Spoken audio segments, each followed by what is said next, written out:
Hello, and welcome to another episode of Boundless Body Radio. I'm your host, Casey Ruff, and today we have another amazing guest to reintroduce to you now. My dear friend, James Leman, is a returning guest on our show. Be sure to check out James's first appearance in episode 355 of Boundless Body Radio. And I do mean, go back and check that one out. It was such a great episode. James Leman is a 51-year-old who was born, lives, and works in the beautiful island of Bermuda.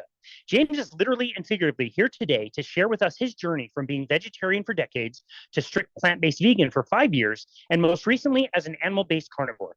As a vegetarian and vegan, James's health declined so much that he had multiple hospitalizations, autoimmune issues, anxiety, and depression, amongst many other health problems. He ended up practically bedbound and severely malnourished for over a year. From listening to podcasts, reading books, and discovering the ketogenic and carnivore diets, James has regained his health and through that process found happiness and purpose in sharing his experiences. It is James's fundamental belief that we all have a right to be healthy and happy. You can find James on his Instagram page at @the_carnivorist and his fantastically successful podcast at the aptly named The Carnivorist Chats. James Leman, dude, so great to see you. It is such an honor to welcome you to Boundless Body Radio. Casey Ruff, my brother from another mother. What a pleasure it is to be back on Boundless Body Radio. Boundless Body, for those listeners just being introduced to me for the first time today, was so pivotal in my journey into becoming a carnivore and from being vegan. So I thanked Casey the last time. I'm going to thank you profusely again, Casey, for all the hard work you do. But I'm so grateful to you and everything that you put out there, man. It's tremendously helpful and was so helpful to me. And it's an honor to be back. It is incredibly kind of you. Since we last got to talk in that episode, which again, I recommend everybody go back to, we've used clips from that interview in all kinds of different other interviews talking about like the harms of malnourishment from a vegan diet. Your story of all the ones that we've heard is one of the most, man, like kind of wrenching stories of like nearly dead. Like you were nearly not here with us today. And I feel pretty confident in saying that we're friends. We got to hang out at KetoCon 2023, which is an absolute joy. I'm just curious, who is the bigger fanboy, you or me? Oh man, Casey, what an incredible weekend that was, man. I was reminiscing about it before our chat today, and it just brought back all kinds of memories. It was so great to meet people that I had connected with over the internet in person, like yourself, and to say thank you in person. You walked in and saw me literally after I saw my hero in this space for the first time. And you talk about saving a person's life, and that was Sally Norton. If you had been there maybe 5 minutes before, you would have seen me crying and tearing up as I gave her a hug and just thanked her in person for, as I said, literally saving my life. If I had not come across that YouTube presentation, Lost Seasonality and the Overconsumption of Plants, it's still up there on YouTube, search it. I don't know if I would be here today. And that's honest to goodness truth. It was just a full circle moment for me to meet my heroes in this space. And you're definitely one of my heroes, man. You're one of mine, man. I couldn't believe after the story you told me how great you looked. When we say that you have recovered your health, man, the brightness of your skin, the muscle mass you've been able to add on, your countenance, the strength of your handshake, and all of it. Like you have really recovered your health. I would have no idea that you were the same person that I see in the before and after pictures that you post all the time. Again, it's so stark and staggering how where you were, and to be able to recover that, I think is really and I mean a huge credit to you for going through the process of doing that. I know it's not something you can do overnight, but you've done an amazing job, so congratulations on that. It's very cool. Thank you, man. And Casey, it was interesting because just this week I've made a post, just kind of going against the pervasive plant-based message that is out there. And the recent, I called it a propaganda-mentary, you are what you eat, which was the twin study. And I did my own twin study, which was me versus me. And you don't remember the litany of symptoms that you had when you get well until you go back and revisit and someone asks you, well, what did you recover from? Carnivore Angel Healing, Sally Bowers just made a post with my pictures that I put up as well. And she was asking me, James, what did you heal? And I went down the list and I started to think, I was like, man, I had forgotten I even had that, because I literally tried to close a lot of that mental door. It's so powerful me to go back. And if the listeners listened to the first episode, it brought me to tears, just reminiscing on my journey, that specifically that time where I was trying to go out on my moped and it fell over on top of me. It's emotional because I didn't have the strength to do anything. As you said, I was literally bedbound, and looking and searching for a way out, any way out, because regular medicine was not providing it for me. I was literally a human pincushion, having testing done every week and blood drawn, and then COVID hit, and I ended up losing my job then and had no insurance. So I found podcasts, as you rightly mentioned, and again, Sally Norton's presentation. So yeah, it's pretty remarkable, and the power of the carnivore diet is something that should not be underestimated ever. Agreed. Yeah, I will just say that KetoCon 2023 in particular, I noticed it. I wonder if you did. Did you notice that the attention kind of gravitating towards the carnivore movement more than anything else? Again, the vendors, the speakers, the topics, the discussions. It seemed like that was where everybody wanted to learn more. Is that something you also observed? 150%, Casey. It was clearly obvious. I mean, all the carnivores in the space were there.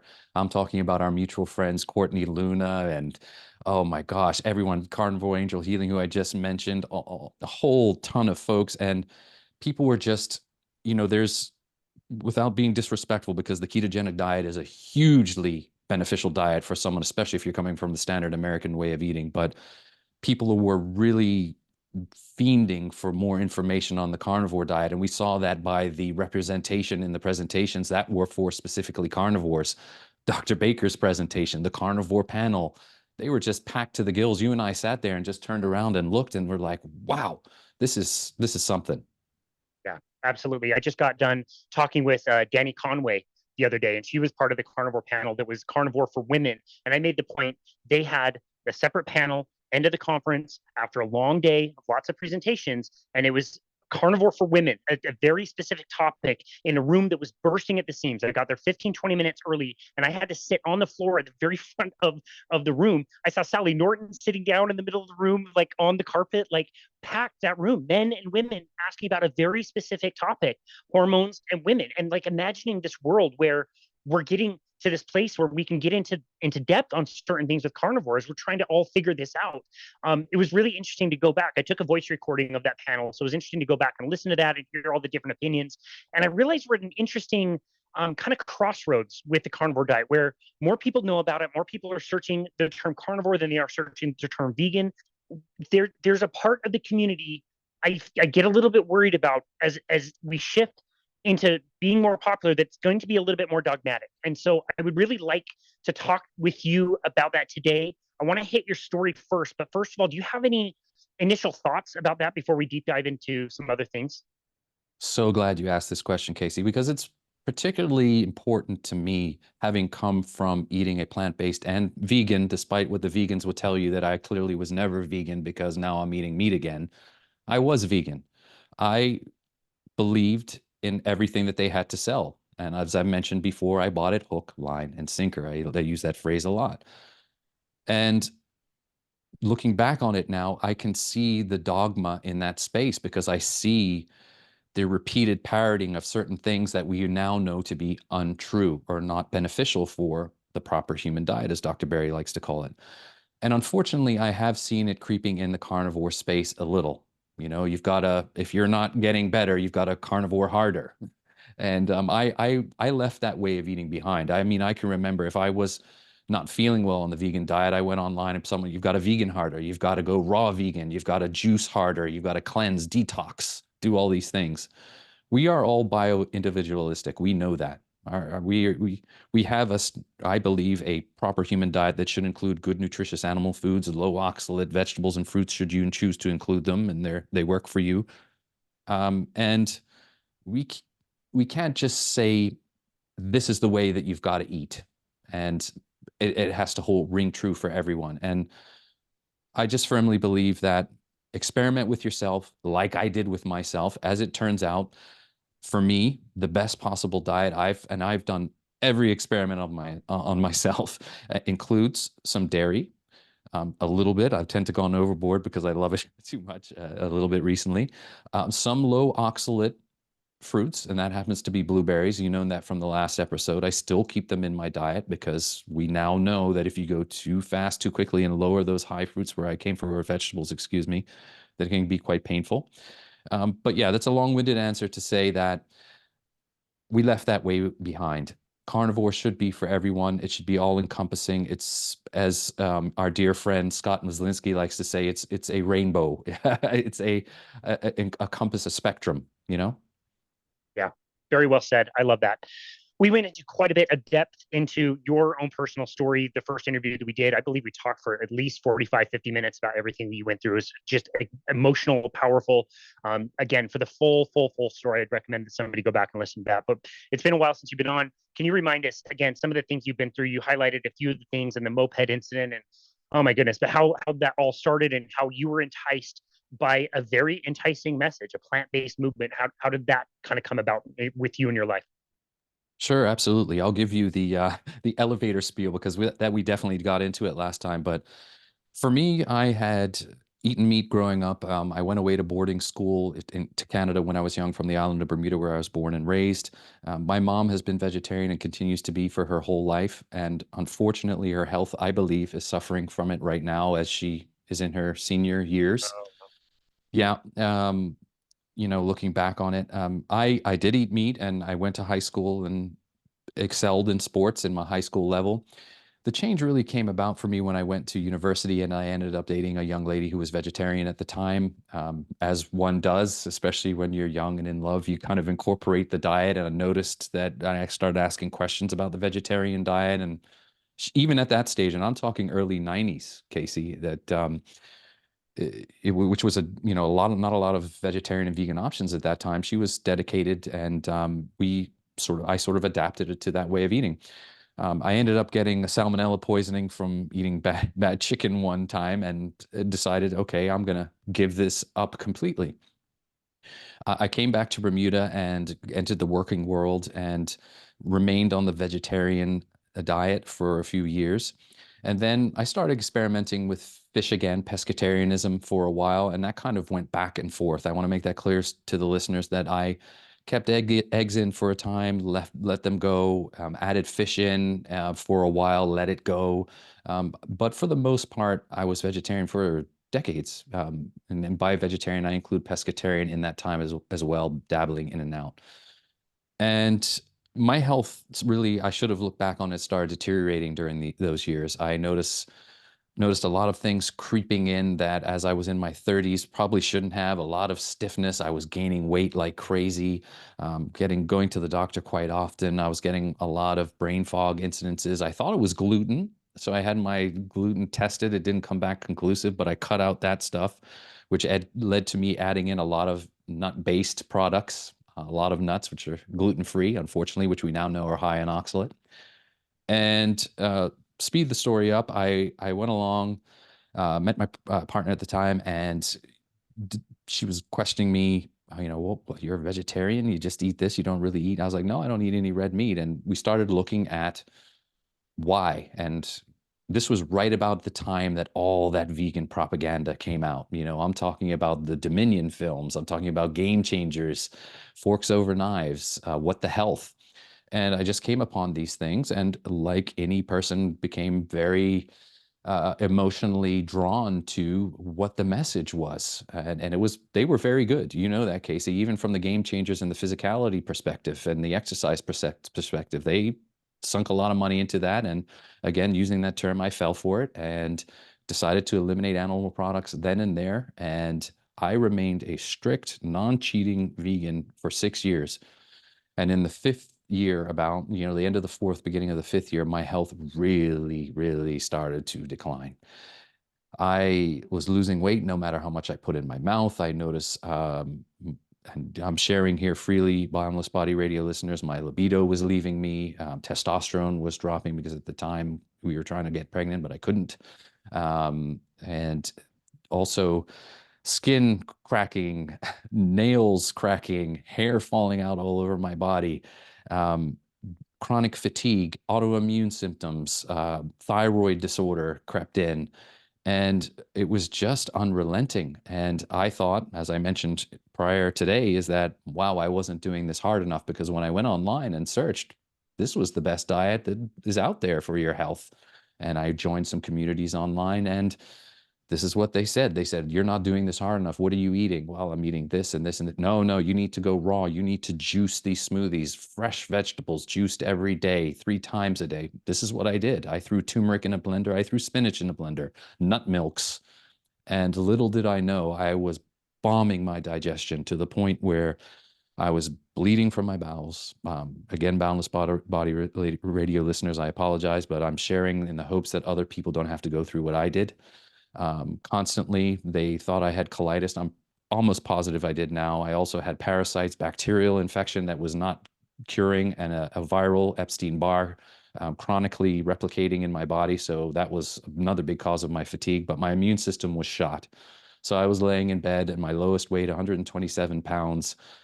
I lost my job because of my inability to work and because of my health, and just literally almost giving up. I was almost giving up at that point, Casey, and was advised to, hey, why don't you listen to some podcasts? And here we are. And I started searching online for anything. Could a plant-based diet be harming you? And that's when, as I mentioned before, I came across Sally Norton's presentation. And the rest is, as they say, history, because I did a deep dive into everything. Found yourself, found Scott, and Carnivore Cast at the time. I know he's changed the name of his podcast now to the Scott and My Show. And just had my eyes opened, literally and figuratively. How long did it take you for that message to kind of sink in? It's just so hard. There's so much cognitive dissonance between what you're doing and what you're believing and somebody else having a different message. How long did it take you before you were fairly bought into the idea that a plant-based vegan diet is not great for health? Casey, at that point, I was willing to do whatever because I felt so awful. I kid you not, when I would wake up and the pain that I had in my body, I was begging and taking rounds of NSAIDs. I should have been on more pain-killing medication from the fibromyalgia that I had, the symptoms. I was just so stiff, so rigid, and I was willing to do anything. And yes, you're absolutely right. There was some dissonance because, as you can imagine, having not eaten any animal products for 6+ years, like strict, and I put my hand on my heart and I say, I did not touch any. I did not. I know there are vegans that cheat. They call them Chegans. I did not. This was something that was very personal to me. And it was hard at first, but the will to live was greater. And I just had to add something back in. And from the stories that I was hearing on podcasts and online, that people recovering their health through adding animal-based nutrition back in their diet, it was just too compelling. And I started slowly, and it was painful. It was a long process. I'm still on the journey today. I am night and day from where I was. I feel like $1,000,000 now, but I have my days still. But it was that point where I added fish, was the most known to me, back into my diet. And I know a lot of ex-vegans talk about it, but the brain switching back on, the little energy boost that you feel, it's real. And Yeah. it was game changing for me. All puns That intended. puns intended. That story, the first bite story that we get from every vegan, it was on all of the stories that we took for that composite episode, 10 or 12 different stories, all of them universally. It's like it was that moment. It's I've seen this video circulating around again. It circulated around a few months ago, but it looked like a teenager who's like taking a bite of a steak, and she's like inspecting it and sniffing it, and I think she licks it before she puts it in her mouth, and she like covers her mouth, and almost I think she starts crying. Like it's an emotional thing, and it sounds exactly like what happened to you. It was exactly like that. If again, being real, I did shed a few tears because it was hard because my body was craving it. When I tell you my body was craving fat, Casey, I'm not lying, but I was eating the wrong type of fats. I was going in and eating all this coconut manna, which is the coconut fat, and just by the jar. And I was wondering, why am I constantly eating all this fat, like by the jar? And it was because my body was craving the fat that had been missing for 6 years by eating literally none. And my body was craving it, so I was putting it in my mouth, but my brain was going, no, this is wrong. This is wrong. What you're doing is wrong. And it was this conflict. But then as soon as as soon as that hit my digestion and I absorbed some of that nutrients, the little I could at the time, because we'll get into how there were some other things going on there, and the healing of my gut was so important. It was just unbelievable, for sure. one of the people that you and I admire the most in this world, we both hosted on our podcast, Leah Keith, does such a great job writing about what those kinds of fat cravings were, and like feeling guilty about diving into a bowl of cream cheese or something. You know what I mean? Like when she wasn't as strict vegan as she was. And you really get to appreciate how strong those hormones are, I guess, in your body that are driving you towards that nutrition. And she does such a great job in the book The Vegetarian Myth of highlighting the three kind of buckets that we use to argue for a plant-based diet. The first one being, this is good for you nutritionally. The second is, this is good for you ethically and spiritually, that you're not killing animals. And this is good for you with the husbandry of the earth. We're taking care of the earth. We're not overpolluting the earth when we eat plant-based. It's so enticing. All three of those are so enticing. Just knowing that you're eating the best food for health, and you're doing the best for the world, and you're not harming animals. It's the best reason. It's the best reason to do it. And so again, I just think it's so hard to be able to face that, despite how strong the push is to get that proper nutrition in. Absolutely, it is. And, I thought for sure, Casey, you were going to hit me with one of the questions I hit with you when I interviewed you for my chat was, what was your favorite episode that you've done so far? And, you mentioned Lear Keith, and that for me, again, was a really full circle moment. And two people that had their health so adversely affected by the dietary choice they made was really, really powerful. Of course, for me, number one at the top of my list, I'm going to tell you anyway, has to be the Sally Norton episode. I bawled like a baby in the beginning. Good. And she was one of my first guests. Just really powerful.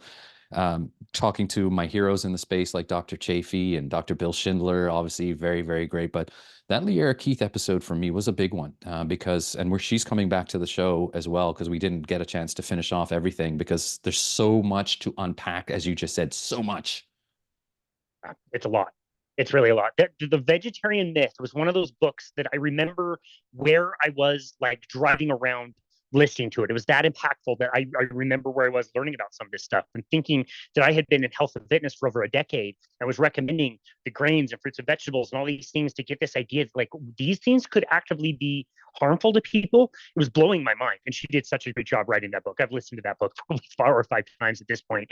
I want to continue with your story of recovery, but before we do, I want to go back to something that I think is very interesting. You talked about juicing. What is it about a blender that made everything so much worse? Oh, just the fact that it makes everything so much more bioavailable, Casey. It really does. Things like plants have these protective shells and skins on them that are protecting their seeds, their babies, and these shells and seeds also have their protective oxalates and the protective lectins in them, as we know. And listening to Sally and Monique Attinger, who are experts in these things, and when you blend up these vegetables and even some fruits with the seeds that are in them, and if they happen to be high ox fruits like star fruit and even raspberries and blackberries, which I eat a ton of, you are making these anti-nutrients so much more bioavailable and in a liquid form. And that does not even get into the insulin resistance you're causing yourself by the sugar spikes and all the fruits that you're pounding down in a liquid form that just go boom right into your bloodstream. These things are going into your gut and then into your body and just, but in my case, ripping them to shreds. I mean, I was putting chia seeds in there by the cupful, and they're a high oxalate little bugger, and all the nut milks. But yeah, just to answer your question succinctly, it's just way, way more bioavailable. And God, those juices, I can't even think about them without getting nauseous now, what I was doing to myself. Dude, it's crazy. You see the pictures in the grocery stores of the beautiful colors on magazine covers. It's like eat the rainbow, and it's crazy how much that shifts in your brain. That like that is toxic. That doesn't look good. It doesn't look appealing where it once did. That was the symbol of health. This was funny. This happened a few months ago. It was by accident, but Bethany saw one of her family members like grabbing spinach and like eating it, and she was like, "Are you gonna eat that raw?" Like, and it just like came out. She wasn't trying to criticize anybody's diet. It's just if you've been away from some of these things for long enough, they look. It's not that they don't look good anymore. It's that they look actively really bad. Again, 100%. I said this I was very fortunate to have been interviewed by Dr. Sean Baker, again, another hero in for me in this space, and met him at KetoCon. But I said, and he used the clip where I used to look at the vegetable and fruit aisle as the life-sustaining force in the grocery store. Now I kind of flipped it on its head and like they cause me so much harm. I'm avoiding them like the plague and go straight to the meat section, which has saved my life, literally. It's crazy. Yeah, yeah, it's totally different. I think about the same thing every single morning. As soon as I got a Blend Tech blender, really nice one, I would blend up multiple different colors of beets, multiple different types of beets, handfuls of the green stuff, almond milk, and like not only would I be starving within an hour or two, like you mentioned, you're going to have blood sugar surges and crashes, which means you're going to be hungry. But I remember the feeling of bloat, but it was also this like self-righteous feeling of like I'm doing the very best thing that I possibly can. And fortunately enough for me, I did it for a short enough period of time that it didn't cause any damage like it caused for you. But yeah, I look back on that. It's an absolute toxic sludge, gross. Like, do not put this anywhere near your body. Oh man, you're so right, Casey. And for those listeners, as I mentioned earlier, that Casey and I are very much of the same mindset in that if you do want to include vegetables in your diet, just make sure, if you can, that they're the lower oxalate and anti-nutrient varieties. And there's lists out there. Sally Norton has some, Monique Addinger has some. We are not telling that you have to eliminate everything completely, but take it from someone who did the highest oxalate diet possible and listen to some of our episodes that we've done together with people that have ruined themselves by doing this juicing craze. I shudder to think the long-term damage that people are doing to their joints, their mobility, their digestion when I look at these things. There are some simple hacks that you can do to reduce the oxalate burden, and subbing out for some simple other fruits or vegetables is an easy way. Easy way. So yeah, I don't blame anyone for being disgusted like you and I on those juices, man. No. Totally. And again, we want to build bridges to the people who aren't to that point just yet. And just to say, like, we've come to this conclusion because we've seen so much damage that they cause. You can be mindful around these things and try different workarounds, but there always seems to be some type of a compromise. And you have to be willing to accept some of the potential consequences. And if you don't know, it's going to be tough. You're going to eat the wrong things in the wrong quantities, prepared incorrectly, blended. You know, it's going to be really tough. You might have to deal with some things along the way. So it's really great advice to go back and learn about some of this stuff. The carnivore diet for me is the best way to not have any questions. Like I said, a lot of plant foods in my mind have compromises. For me, if I just say, okay, this is my food, everything else is now not my food, I don't have to mess with anything. I don't have to try to quantify oxalates, no oxalates. I don't get sugar cravings. If I have a little bit of fruit, I start to. So for me, it's just easier to kind of do that. And one of the things I've noticed that's really helpful for the carnivore diet is I see people that come to us as coaches and they want to lose weight. It's really, really common. Less kind of, we don't see it nearly as much, but also some people come to us to gain weight, and that was certainly your cause. And the carnivore diet for me is one of the only ways that it works on both ends. Like you just seem to get to this optimal level, and you can kind of just hang out there pretty easily for a very long time. So tell us about the experience of continuing to recover your health when it involved you gaining weight.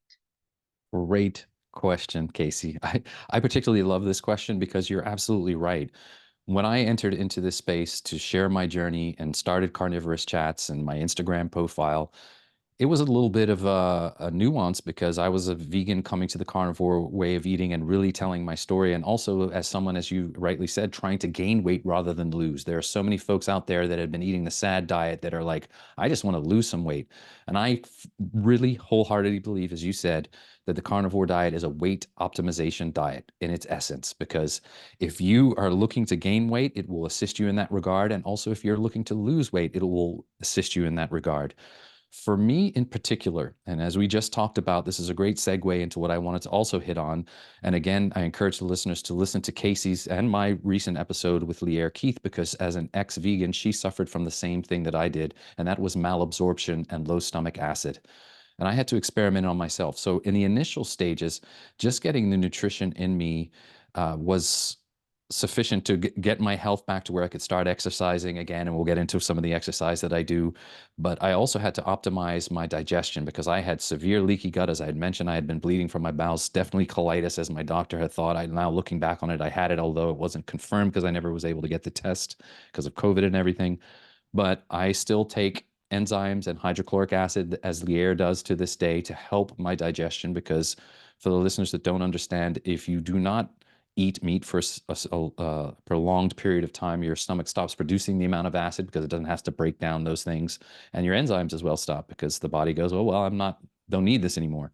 So when you add back in, sometimes there can be, as there is a transitionary period, but for us ex-vegans, it can be a little bit longer. I say that all to say is that I am the poster child for experimentation on diets. I think the listeners can agree with that now, from being pescatarian, vegetarian, strict vegan, carnivore. And what I learned was that I needed to, and again, thank you, Dr. Sean Baker, for this. I was asking him in some of my first meetings I had with him because I was part of the Rivero community, as were you, Casey, back in the day. I said, look, I want to gain weight. He said, James, you have to eat like it's your job. He's like, because the carnivore diet is so satiating. You may have to adapt a little bit because you're dealing with digestive insufficiencies where I couldn't do the fat, which people need to do. You see extolling this high fat diet on the carnivore, Casey. And I just couldn't do it because my digestion was a wreck. So I had to go leaner, but just eat more. And even when I was completely stuffed, I kept going. And so it's counterintuitive for those folks, but especially when you're not having a lot of carbohydrates and stuff like that, I followed my body's signals, and I still do that to this day. I eat when I'm hungry and I don't eat when I'm not. And I have slowly increased my volume because as I'm exercising and building muscle now, which is crazy for me at age 51, crazy. I look better than I did when I was in my 30s and even late 20s, man. It's nuts. And I'm just finding that I'm having to eat more. My body's finally putting on weight. And for the listeners, as I mentioned and you heard, I was 127 pounds at 6'2". My waist size went down to 28 inches. I mean, I looked awful to the point where people were stopping me when they saw me publicly and said, "Are you okay, man? Like, you look like you're dying." I felt like it. And at the time I was trying to be nonchalant, saying, "Oh, I'm okay," but I really felt terrible, of course. I have gained over 50 pounds now of mostly muscle, which is insane. I'm back up to like 100, almost 185 now, which for me is, I'm going for the 190 now. So little gains, little gains. And as you heard me mention earlier, this is not an overnight thing. I started adding animal foods back in my diet in late 2020. I was keto for almost a year and low oxalate. I subbed a lot of the low oxalate foods, as I mentioned, for a year. Then 2 years ago, I'm coming up on my 2-year carniversary where I really eliminated most of the stuff this coming March. So yeah, very exciting. But it's taken a while to get there, but man, it's so worth it. So worth it, That's Casey. great. Wow. Okay, you mentioned this stomach, and I think that one argument alone is so strong to say that we were not meant to eat plants. And so maybe you can add some nuance to this, but the way I understand it is to most animals have some level of pH in their stomach acid to suit whatever they're trying to digest. Herbivores, that number is much higher and way less acidic. Now, to have a more acidic stomach, it will kill more pathogens, but it's also very difficult for your body to do. The pH that we're talking about is like 1.5 is where it's supposed to be, I believe, which is very highly acidic. And your body has to use lots of calories and energy and really kind of keep the acid in the stomach, which is why things like acid reflux is really terribly painful for people because that's acid that's very acidic that is getting to places where it shouldn't be.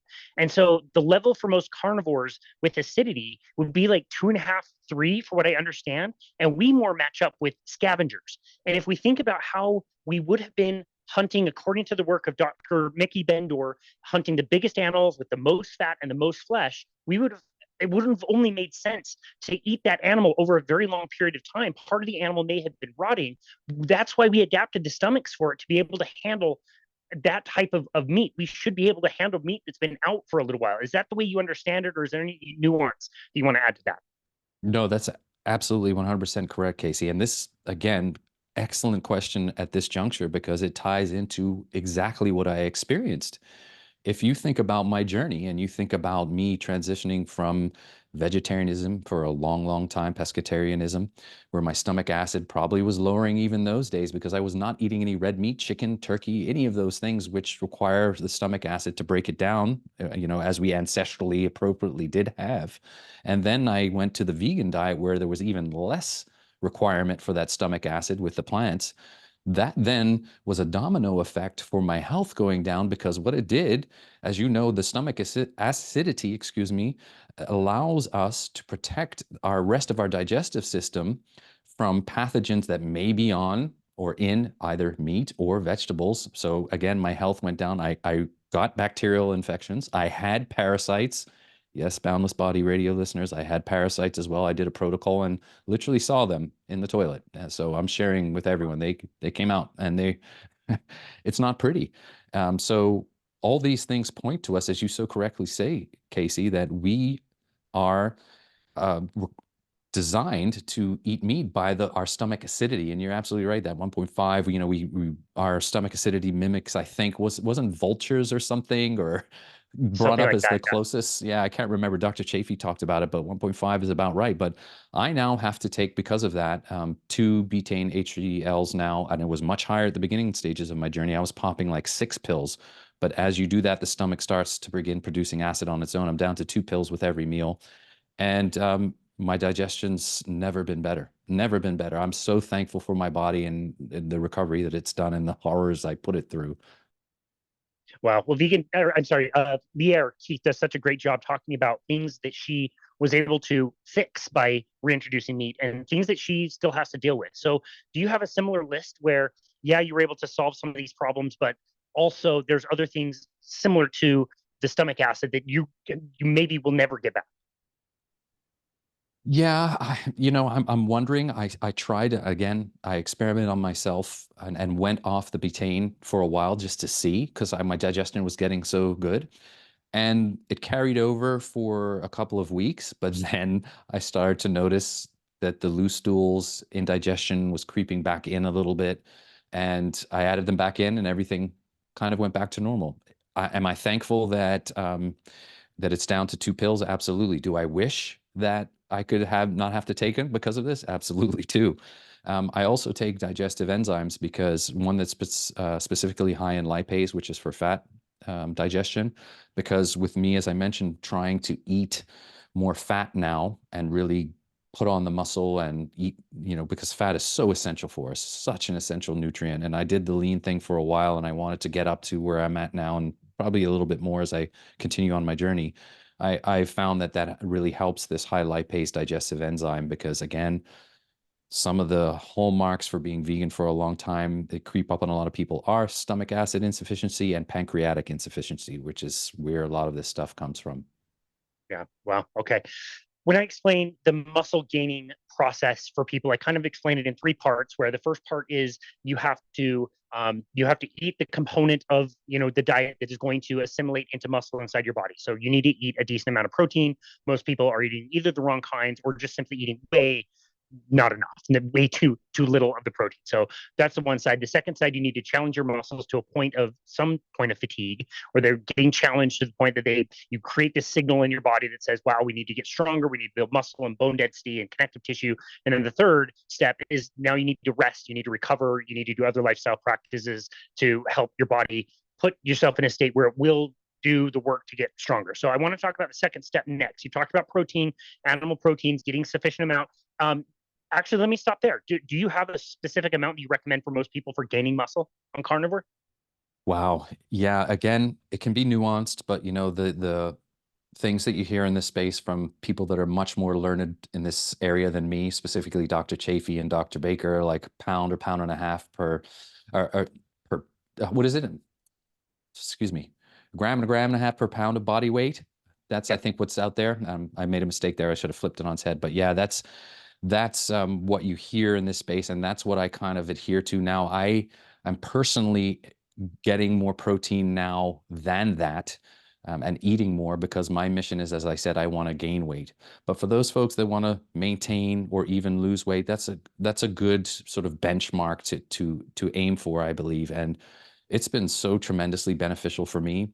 I find my body has just been craving the protein, Casey, especially on the muscle building side, as I get more and more into my exercises and increasingly increase my load in the weights that I'm doing. It's been so helpful getting more Yeah. protein and fat in there.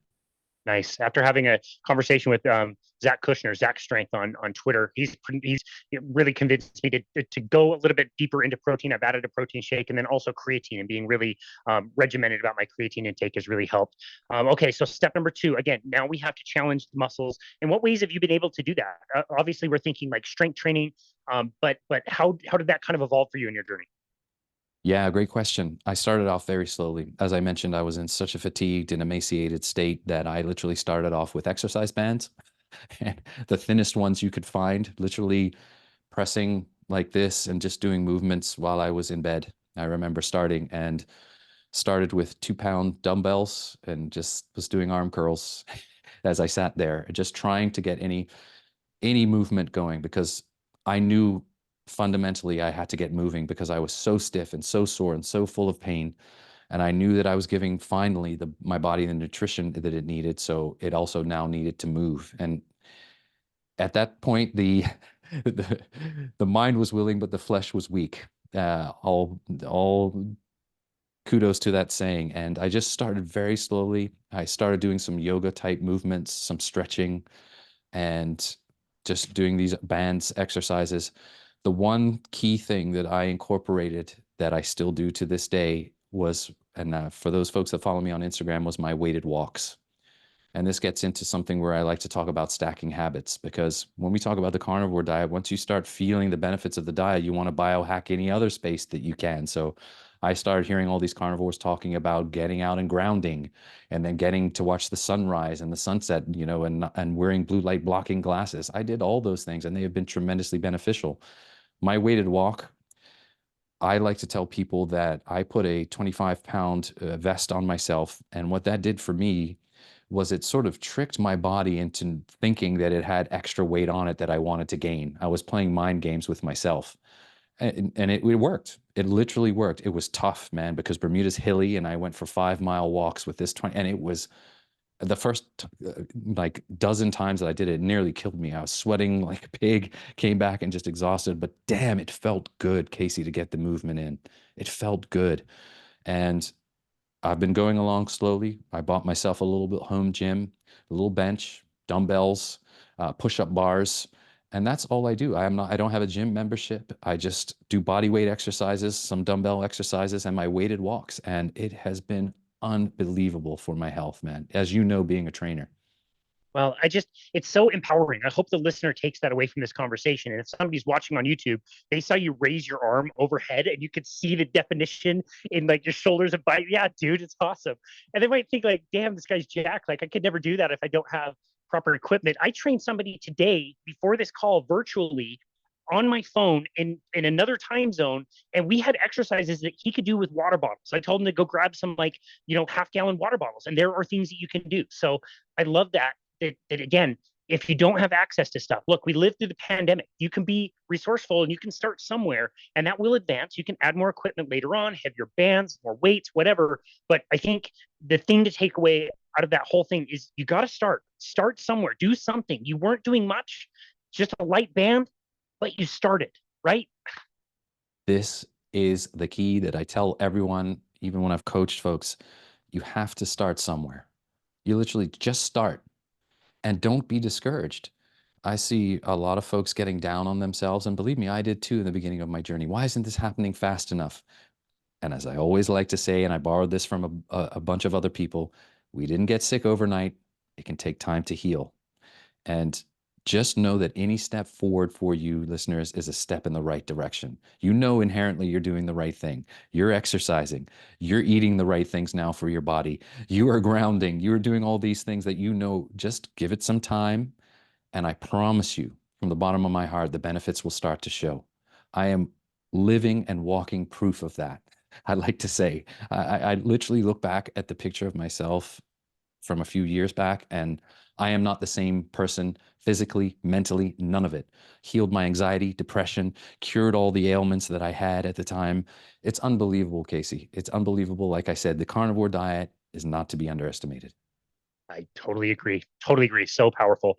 I want to talk to you about something you've mentioned a few times now, grounding. Tell us about the importance of grounding and why that's been a priority for you. Grounding for me really came into it early on because I heard other carnivores in this space talking about it. I found Clint Ober and the grounding movie online. Actually, I let me give credit where credit is due. You know, the first person to really hone me in on the grounding side, Casey, was a dear friend of ours, Brett Lloyd, the Thankful Carnivore. Yeah, And I love that and guy. And Brett still grounds to this day. He even grounds when he's on his interviews with a grounding mat. But he had posted at the time when I started following him and heard him on Scott's and your show about the grounding movie, which is free on YouTube, and it's Clint Ober. And I was looking for any ways to reduce my inflammation, and I heard grounding could help. And even if it was a bit, you know, hokey or whatever, just getting outside and having that connection with the ions that are in the earth and being in nature has got to be better than even what we're doing right now, which is part of what you sit on computer screens, which we spend so much of our day doing. Just getting out there, getting some natural sunlight, stacking these habits, barefoot on the ground. And it was revolutionary for me. It was a space in the morning where I could just close my eyes as the sun came up and be on the ground. And I noticed improvements. Again, it wasn't overnight, but if you compound these things with interest, like I like to say, and just stack these habits, you're going to notice the beneficial changes. And you hear folks all the time talking about it, Casey. Grounding's so important. Admittedly, as my life became more hectic, I missed a day or two, but this is another thing I want to talk about is that, don't let perfect be the enemy of good. Scott and you and I talk about this all the time, whether it's if you fall off the wagon on carnivore, if you don't get grounding in a day, it's okay. You can get right back on the horse and do it again the next day. You won't lose the benefits if you miss a day or two, even a week sometimes because life gets in the way. Just make sure that you continue to do it, and you'll definitely see the benefits. Super, super helpful for me on my journey for sure. That's great. Okay, so while we're plugging things, I have to say that going to more minimalist footwear in general has been super beneficial for me here in winter in the Salt Lake Valley, where I am. I'm not in Bermuda, so unfortunately, I have to kind of transition over minimalist shoes, which I hate. When it's the summertime and it's nice and I want to walk around, I always use Earth Runners. These are my favorite shoes. They have a grounding kind of part on the bottom that I think really helps. If I'm not going to be barefoot, Earth Runner sandals are my absolute favorite thing to do. Recently, I saw an advertisement for this. It kept popping up. It was a grounding sheet that basically sits on your bed and you plug it into the grounding hole thing, which I know nothing about electronics, but electricity. I plugged it into grounding, thing, and you just sit on it. And it says like it's not a good idea to have this plugged in and be sitting on it and then have like a laptop that's charged next to you. You'll tingle or whatever with the electrical charge that's going through you. So don't do that. But I've used it for sleep, and I've only used it for a few weeks, and I was a little bit I don't know. I kind of doubted whether it would work or do anything or not. And I have to say, in the last 2 weeks, I've spent pretty much every night on it, besides a trip that I took to Vegas. And I can say that my sleep has been much deeper and my dreams are like crazy vivid, unlike anything I've ever experienced before. And the 2 nights that I was in Vegas, I did not have that. I don't know. It's very interesting to me. I'm just starting to play with this a little bit more, but I am noticing a difference in my sleep. Is that something you've heard quite a bit about? 100% again, Casey. For those listeners, and I'll plug another podcast recently where Clint Ober, and that's exactly what Clint was. He was an electrician, Casey. So he was an electrician prior to, and figured out through grounding, and you're absolutely right. I'll tie into my own story with what you just said. When you have an oxalate toxic brain, you've heard Sally Norton talk about her own experience where she was waking up something crazy like 32 times every couple of minutes. And I was the same way. I could not sleep, literally could not sleep. And it's because the cortisol spikes and the oxalates in your cells and just constantly waking up through the pain. I couldn't find anything anywhere comfortable. So one of the first things I did was actually buy a grounding sheet, as you just did. And I plugged it in. You're absolutely right. It goes into the grounding socket next to your bed, and there's no charge. It's not powering up, but it is grounded through that socket, and you just lay it on your bed. And I can't tell you how beneficial it was for me, for someone who hadn't slept in a year. I literally started to get my first deeper sleeps in over a year when I had that on there. I don't have it anymore. I need to get a new one, admittedly. But again, I'm grounding outside as much as I can possibly. My sleep has improved immeasurably. For those who are watching on video, I have it right beside me. Here's my blue light blocking glasses I can put on. But I use Stylish. these. I use these at nighttime, Casey. As soon as the sun goes down and I've come from outside watching the sunset, I put these on. If I'm watching TV or just reading, just ease on the eyes. And again, I notice these helping tremendously when I forget to take them away with me or I don't use them. Huge benefit. Huge benefit. Yeah. Well, thank you for that. It's something that I'm starting to learn a little bit more about. So I appreciate your insight as far as that goes. Wanted to make sure we circle back to this after getting all of these wonderful practical tips. The community, this lovely carnivore community, how, in your opinion, should we be expressing ourselves, sharing our opinions, sharing knowledge with people without being dogmatic? Yeah, that's an excellent question. I just think in any space, you have to be honest and you have to be true to yourself, Casey. And I mean, you come across in spades with all of that and the above. I try to do my best and share everything that I can. It's difficult, I've found in this space that, and you and I know there are people that are in it for the wrong reasons. I try to be in this space like you to share hope and healing and allow others to share their own healing stories. And I think we just need to embrace the differences in one another. We can find common ground for sure. And, all of us carnivores have experienced some benefit from adding meat back into our diets. I don't care who you are. You've seen some benefit or you wouldn't continue along this diet as you're doing now. Some of us, it's way more than others. Others, it's just, they've got some more mental clarity. They got more energy. They feel better. Not to discount those at all.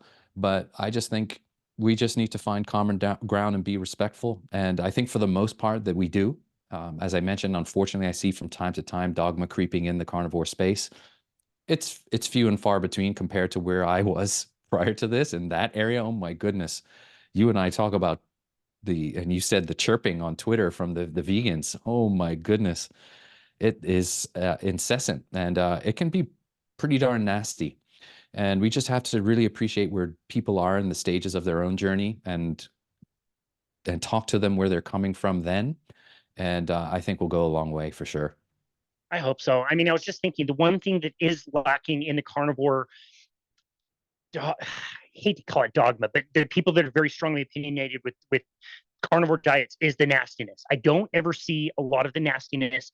I do tend to think that since people's brains seem to be much, much, much better regulated on carnivore, I don't see personal attacks. I don't see, again, that kind of nastiness where you know what it's like on Twitter. Like people just call you stupid and tell you that you're killing animals. Like it's ridiculous. They don't, there's never any like substance. And at least with, the carnivore scene, I see a little bit more of that. In your in the process of doing your podcast, now that you've done so many of them, I believe you're up to 50 episodes that you've released. It's amazing. Have you come across anybody that you've been able to interview that has had differences of opinion as far as nutrition goes?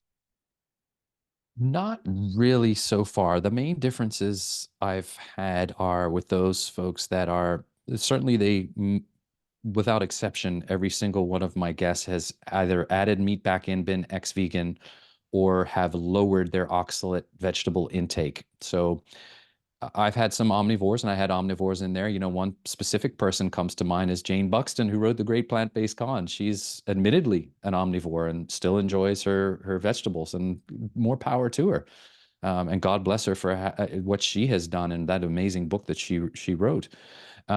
But I do plan to try and interview some other people with differing views, because I think that's how we can grow stronger. Ironically, before we got online today, I was listening to Dr. Chafee just interview Nick Norowitz and his Oreo experiment that he did for cholesterol. And he was talking about the same thing. What's incredible, Casey, and by the time this episode comes out, I think what he referred to will have come out.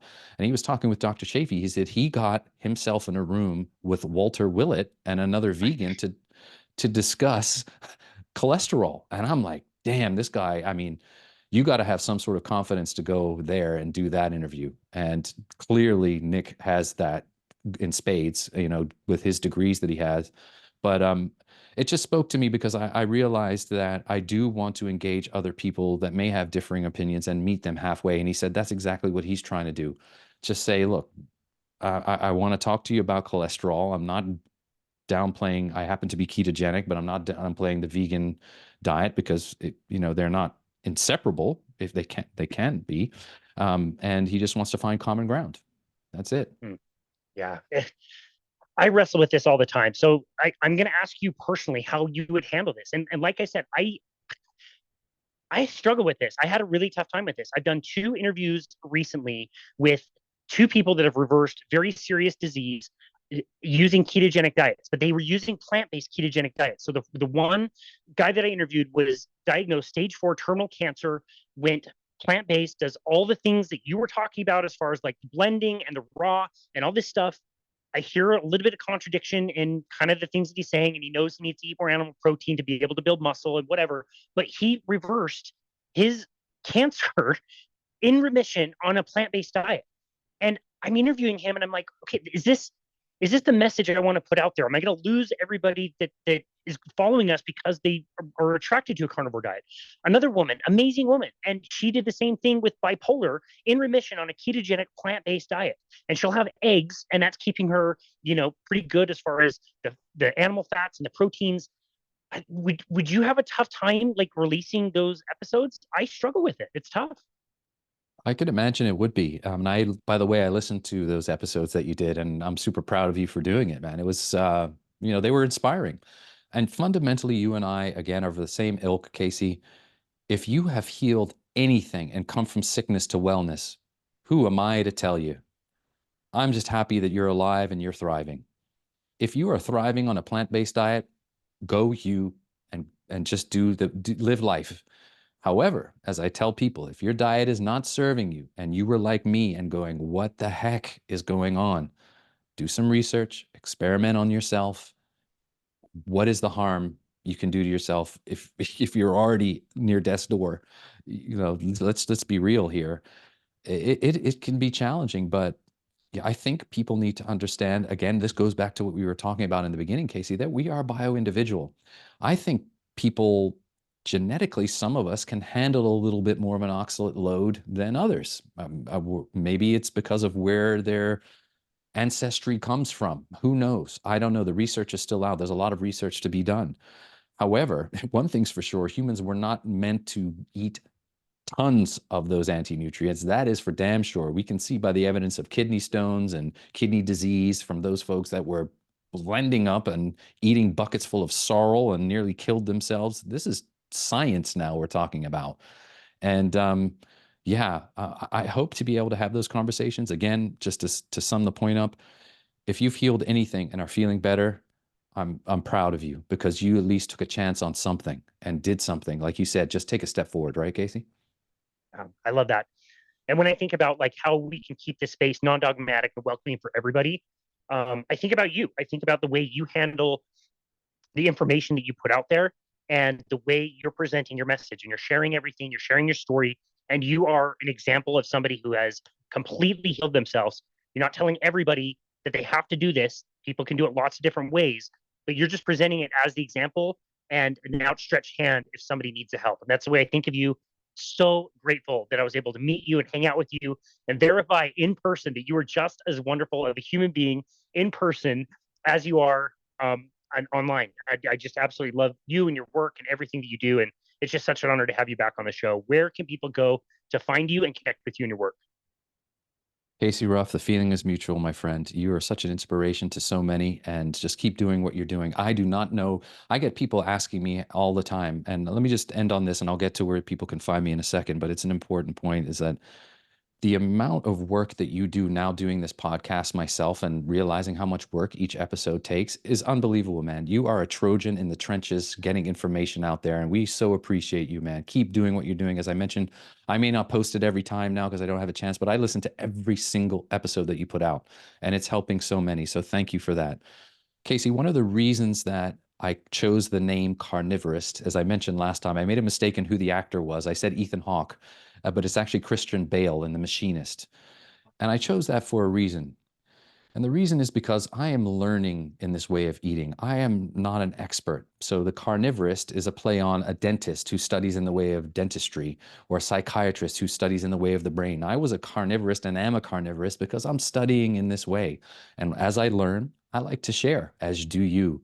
And I'm so glad it hit me one day before I started this whole thing to do that. So folks, that's where you can find me, at @the_carnivorist on Twitter, on YouTube, and on Instagram. And I'm also on Spotify too, at the same handle for the audio and Apple Podcast. But it's It's an absolute honor, Casey, to be here with you every time we connect. I'm so thankful for having met you, for what you do. I'm looking forward to the next meetup in person, man. And by meetup, I mean sharing a steak together. Absolutely. That sounds great. MEAT. Man, well, it was an honor to host you. And thank you again so very much for coming on again and sharing your story and your wonderful wisdom and practicality. We're very grateful for you. And thank you for taking the time today, James. Honor is all mine, my friend. Until the next time. Until the next time. And this has been another episode of Boundless Body Radio.